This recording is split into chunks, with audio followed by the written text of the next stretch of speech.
Kalau yang sekarang ini data terpadu kesejahteraan sosial, nanti data tunggal sosial ekonomi. Memastikan penyaluran bansos tepat sasaran, memastikan hadir dalam keadaan darurat atau bencana, memastikan pemulihan fungsi sosial. Kabar mengejutkan hasil rapat Kementerian Sosial dengan Komisi 8 DPR RI sesuai dengan arahan Presiden Bapak Prabowo Subianto, data DTKS atau data terpadu kesejahteraan sosial akan diganti dengan data tunggal menjadi data tunggal sosial ekonomi atau DTSE. Apakah PKBPNT di tahun 2025 akan dihapus digantikan dengan program lain? Kemudian besok Jumat Berkah, 2 bantuan sosial sudah SP2D. Nah, bantuan apa saja yang sudah SP2D dan besok sudah bisa cair? Mari kita simak bersama-sama tentunya setelah intro berikut ini.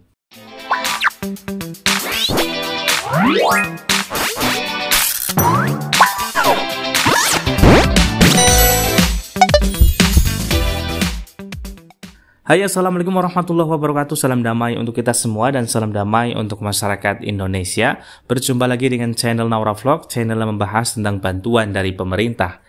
Nah, di video kali ini teman-teman kita akan kembali memberikan informasi penting dan gembira bagi keluarga penerima manfaat, utamanya adalah penerima manfaat PKH, BPNT, dan bantuan tambahan lainnya. Karena dalam kesempatan video kali ini kita akan membahas terkait kabar mengejutkan hasil rapat Kementerian Sosial dan DPR RI sesuai dengan arahan Presiden, DTKS atau data terpadu kesejahteraan sosial akan diganti menjadi DTSE, data tunggal sosial ekonomi.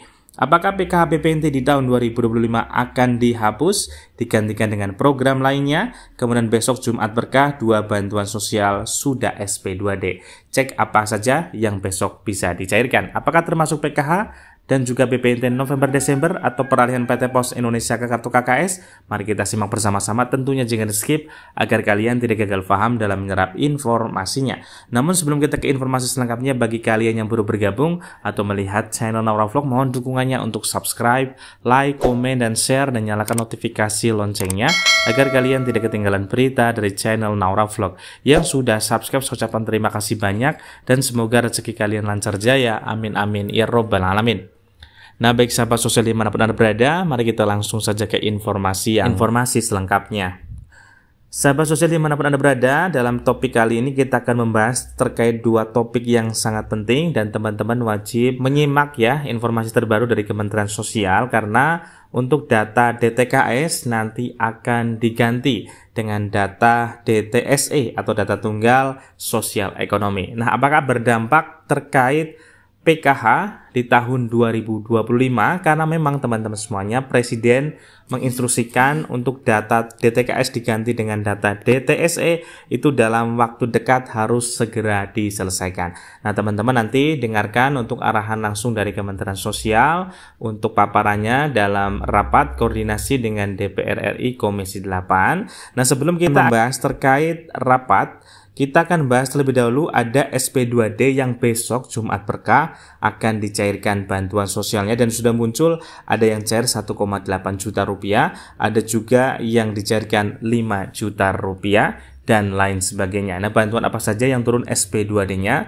Untuk bantuan yang pertama adalah yang sudah SI pada sore hari ini dan besok sudah bisa dicairkan, yaitu adalah bantuan sosial Atensi Api untuk periode bulan terakhir, yaitu adalah November-Desember 2024 dengan nominal Rp400.000. Alhamdulillah, bantuan Atensi Api periode bulan November-Desember sudah SI dan besok sudah mulai disalurkan di PT Pos Indonesia terdekat Anda. Apabila teman-teman adalah penerima bantuan Atensi Api, segera hubungi PT Pos Indonesia apabila belum memiliki surat undangan. Apabila sudah ada undangan, langsung saja datang ke PT Pos Indonesia terdekat untuk mencairkan bantuan sosial Atensi Api dengan jumlah Rp400.000.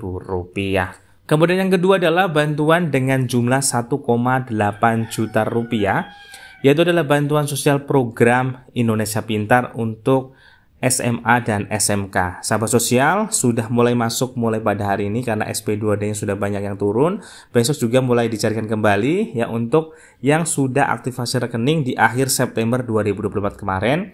Silakan cek secara berkala untuk SMA SMK karena sudah mulai masuk dengan jumlah 1,8 juta rupiah seperti yang di layar kaca. Sudah masuk ya pada hari ini dan besok kemungkinan besar masih akan banyak lagi saldo masuk dengan nominal 1,4 juta rupiah tersebut.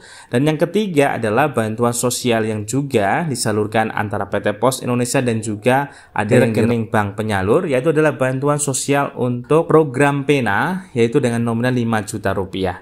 Nah teman-teman, di akhir periode bulan November juga bantuan program PENA sudah mulai masuk saldonya dengan jumlah 5 juta rupiah. Ada yang masuk ke PT Pos, ada juga masuk ke rekening bank penyalur, tergantung teman-teman ketika mengajukan sebagai KPM program PENA itu diarahkan cairnya lewat PT Pos atau di bank penyalur. Nah teman-teman, apabila yang di bank penyalur sudah mulai masuk pada hari ini dengan nominal 5 juta rupiah, di wilayah kami sendiri ada 2 orang yang telah menerima bantuan sosial program PENA untuk modal usaha. Alhamdulillah dengan adanya program PENA tersebut, KPM tersebut sudah mulai naik ekonominya setiap harinya, kemudian juga sudah mulai bagus untuk tokonya ya, berjualan kebutuhan pokok sehari-hari ya sahabat sosial. Semoga teman-teman yang lain juga bisa mengikuti ke depannya mendapatkan bantuan sosial program PENA untuk mengembangkan bisnisnya, seperti itu teman-teman.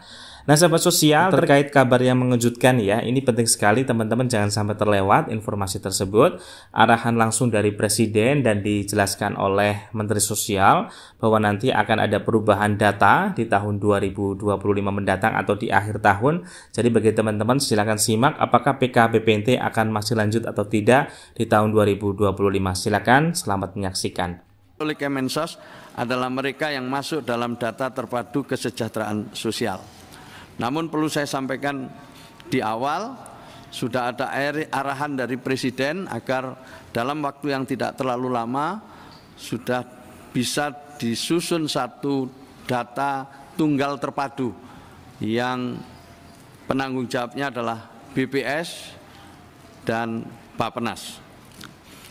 Data yang kita miliki sudah kita kirim ke BPS untuk diproses dan distandarisasi, nanti hasilnya akan dikembalikan kepada Kementerian Sosial. Ini alhamdulillah cepat bisa dilaksanakan atas arahan dari Bapak Presiden.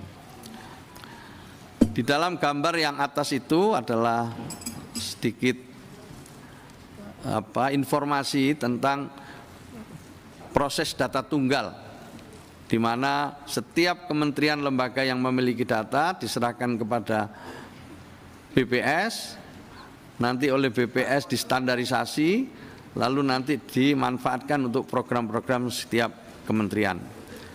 Mudah-mudahan Bapak Ibu sekalian dengan data yang lebih valid ini, maka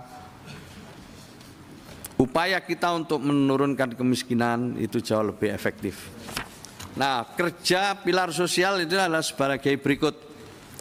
Yang pertama, di hulu mereka memastikan data input, ya nanti kalau namanya ganti ya tentu kita ganti namanya data. Kalau yang sekarang ini data terpadu kesejahteraan sosial, ada kemungkinan nanti data tunggal sosial ekonomi. Nanti namanya kita tunggu sesuai dengan kriteria dan profil data yang dibutuhkan. Jadi kita ingin para pilar sosial ini ikut memastikan itu pada saatnya nanti. Memastikan penyaluran bansos tepat sasaran, memastikan hadir dalam keadaan darurat atau bencana, memastikan pemulihan fungsi sosial.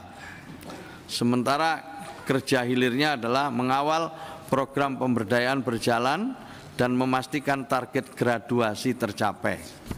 Inilah yang nanti kami ingin diskusi dengan para anggota Komisi 8 tentang target graduasi ini. Nanti coba kita lihat di lapangan, kita diskusikan, kemudian target graduasinya berapa keluarga setiap tahunnya, sehingga kita nanti bisa melihat hasilnya secara kuantitas maupun kualitas, secara kuantitatif maupun kualitatif. Tantangan dan isu strategis kita. Yang pertama, ini adalah dipesankan dari awal oleh Pak Prabowo pada kami, yaitu bantuan sosial tepat sasaran. Pemadanan data tunggal terpadu yang ini mengantisipasi dinamika verifikasi dan validasi yang di lapangan cukup dinamis. Yang berikutnya kecepatan, ketepatan, dan feedback evaluasi penyaluran bantuan. Yang kedua, isu strategisnya adalah kolaborasi penyelenggaraan kesejahteraan sosial, mengintegrasikan gerakan intervensi bersama antar kementerian, lembaga, dan pemerintah daerah, pelibatan swasta dan filantropi dalam hal ini seperti Basnas dan lain sebagainya, alokasi DAK dan dana dekon untuk pemerintah daerah. Berikutnya adalah pemenuhan standar pelayanan minimal urusan sosial, mulai dari standarisasi kualitas penyelenggaraan kesejahteraan sosial, rasio ketersediaan sentra Kemensos di seluruh Indonesia, dan upaya Pemda dalam pemenuhan SPM terbatas. Isu strategis yang keempat adalah ketergantungan penerima bansos. Belakangan ini kita lihat ada rendahnya graduasi yang terentaskan dari kerentanan dan munculnya fenomena demotivasi akibat menikmati bantuan sosial. Kemudian yang terakhir adalah ketidakpastian masa depan atau usia harapan hidup yang terus meningkat, di mana jumlah penduduk usia lanjut terus membesar. Kemudian juga ada fenomena kelas menengah yang turun kelas dan diperlukannya perlindungan sosial adaptif terhadap kejadian bencana. Nah, Bapak Ibu sekalian, selanjutnya adalah inilah ruang kerja Kementerian Sosial, menghadirkan kesejahteraan sosial sepanjang hayat yang berkelanjutan dan berkeadilan untuk mewujudkan Indonesia maju menuju Indonesia emas tahun 2045. Perlindungan yang dimaksud merupakan pendekatan holistik yang menjamin kesejahteraan setiap individu dari lahir hingga meninggal.